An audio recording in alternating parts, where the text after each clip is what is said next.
안녕하십니까. 우리에게 힘이 되는 복지 희망사다리 조박사 TV 인사드리겠습니다. 반갑습니다.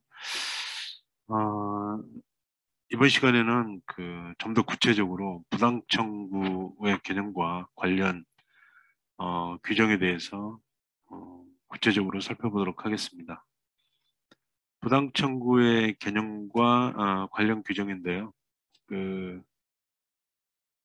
건강보험에서는 이제 부당 청구의 개념을 좀 더 넓은 의미로 보고 있습니다. 그래서 악의나 고의로 실제 사실과 다르게 허위로 청구하는 것을 이제 허위 청구라고 하고요. 허위 청구.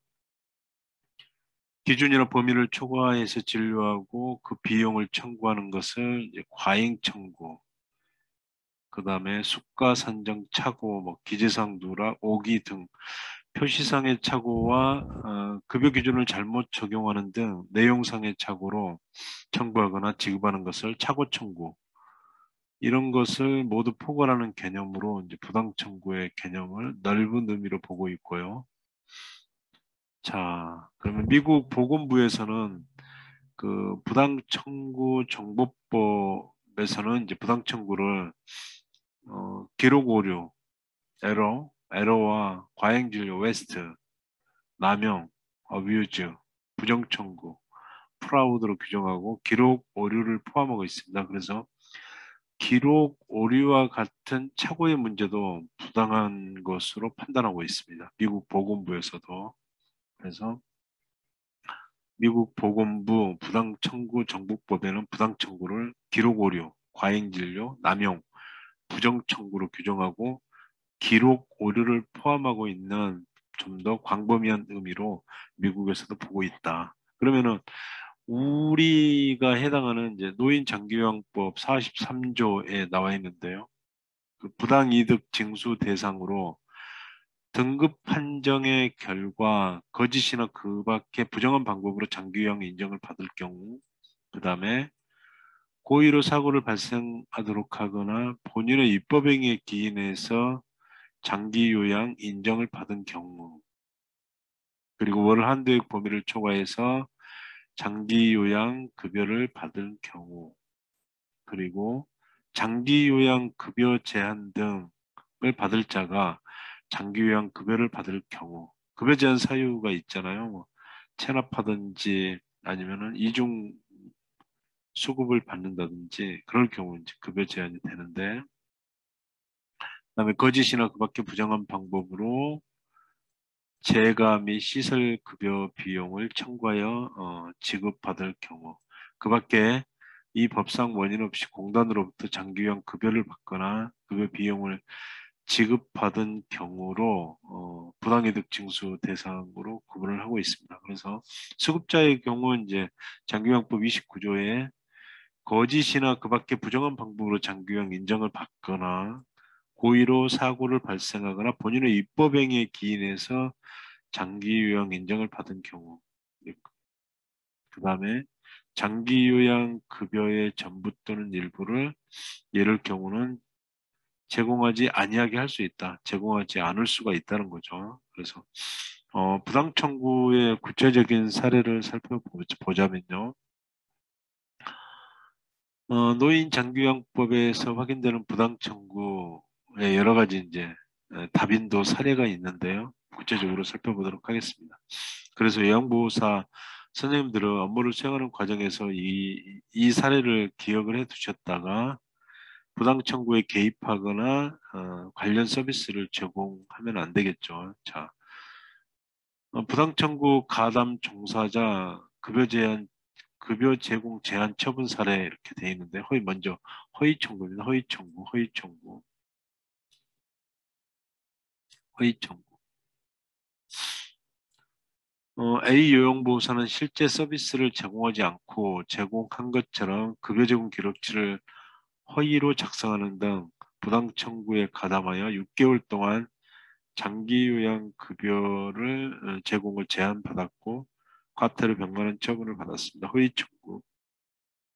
허위 청구는 실제 서비스를 제공하지 않고 제공한 것처럼 급여 제공 기록지를 허위로 작성하는 사례를 허위 청구라고 합니다. 두 번째로 자격증 대여가 있는데요.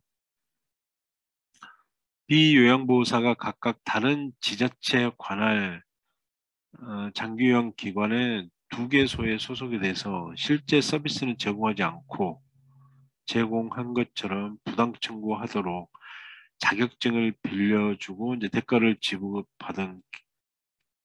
받았는데요.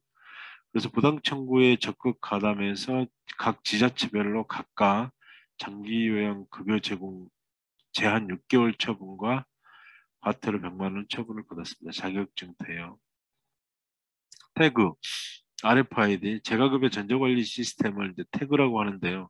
태그 관련 부당 청구를 한 사례는 요양보호사 스님께서 주 2일만 서비스를 제공하고 일주일에 2번, 나머지 3일은 서비스를 제공하지 않고 태그를 떼어서 소지하고 다니면서 요양보호사 본인의 집에서 태그를 전송한 후 급여 비용을 청구하는 경우, 그 장기요양 급여 제공 제한 6개월과 과태료 100만 원 처분을 받았고요.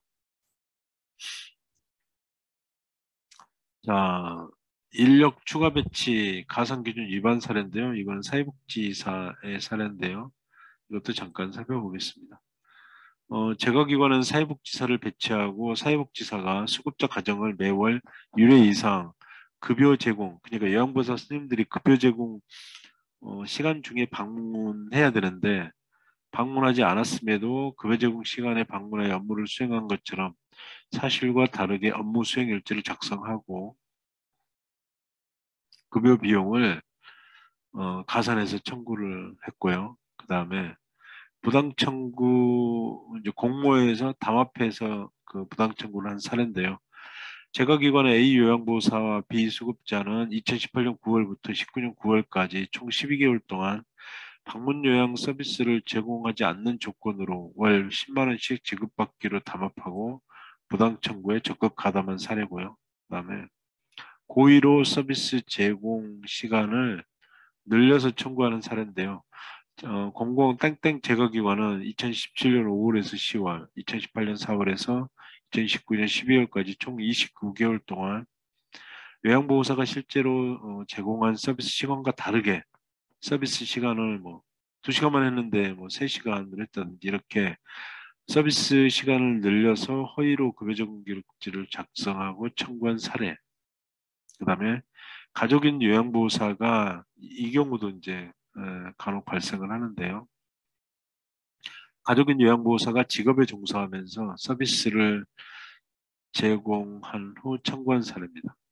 땡땡 제거기관의 요양보호사 A씨는 2017년 8월부터 2019년 6월까지 총 23개월 동안 제거기관의 시설장으로 상관하면서 월 160시간 이상 근무했음에도 수급자 한 명에 대해서 가족요양보호사로 급여 제공 비용을 청구를 했습니다. 이런 경우 이제 환수를 당하고요.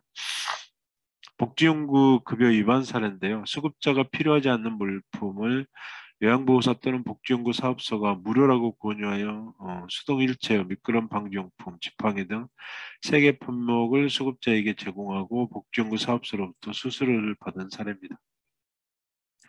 자, 본인 부담 면제 사례도 있는데요. 땡땡 재가기관은 2019년 5월부터 2019년 10월까지 총 6개월 동안 수급자 4명에 대해서 본인 부담금을 전액 면제하고 수급자 1명에 대해서는 매월 일정액의 본인 부담금이 발생했음에도 정액으로 매월 3만 원씩 수납해서 본인 부담을 감경한 사례고요.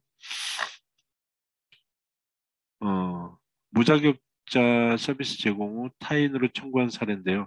땡땡 재가기관은 2018년 12월부터 19년 11월까지 총 12개월 동안 요양보호사 자격이 없는 인력 1명이 방문요양 서비스를 제공한 후 자격이 있는 타 요양보호사의 명의로 허위 등록하고 급여 비용을 청구한 사례고요. 비밀누설 금지 위반 사례도 있는데요. 땡땡 복지연구 사업소는 복지연구를 수급자에게 제공하기 위하여 인근 다수 제거 기관에 등급을 인정받은 수급자 정보를 불법적으로 제공받아서 복지연구를 제공한. 그러니까 제가기관 9개소에서 그 등급을 받은 수급자를 불법으로 제공받아서 복지연구를 제공하고 제공한 사례가 있고요. 그 장기형 급여를 받은 내용의 신고 포상금 제도가 있는데요. 이제 이 안내문이 나가면 공단에 신고할 수 있고, 장기형 급여 비용이 환수될 경우 소정의 포상금을 받을 수가 있는데요. 장기형 기관에서 부당하게 사실 확인되어 환수 결정될 경우 이제 즉 500만 원을 지급받고 이렇게 공단 각 운영센터에 신고를 하실 수가 있습니다. 부당 청구 장기형 기관에서 이제 신고 포상금 제도가 있는데요. 그 내부 종사자는 최고 2억 원, 수급자 또는 그 가족 일반인은 최고 500만 원을 포상금으로 받을 수가 있습니다. 그래서 부당 청구와 관련된 모든 유형에 대해서 신고할 수가 있고요. 방문 요양, 목욕, 방문 간호 등 재가 급여를 제공하지 않고 청구, 제공한 것보다 일수를 늘려서 청구를 하거나 요양보호사 자격이 없는 사람이 재가급여 제공 후 자격이 있는 요양보호사 이름으로 급여 비용을 청구하거나 입소 시설에 실제 근무하지 않은 인력이 근무 중인 것으로 거짓 신고하거나 실제 근무한 것보다 기간을 늘려서 신고할 경우 입소 시설 정원을 초과해서 운영하거나 입소하지 않는 수급자를 입소한 것처럼 거짓으로 청구하거나 그래서 대여 또는 구입하지 않는 복지용구를 거짓으로 청구하고 기타 급여 비용을 부당한 방법으로 청구한 모든 유형에 대해서 신고를 할 수 있고요. 방문 우편 신고 전국의 건강보험공단 지사에 할 수가 있습니다. 그래서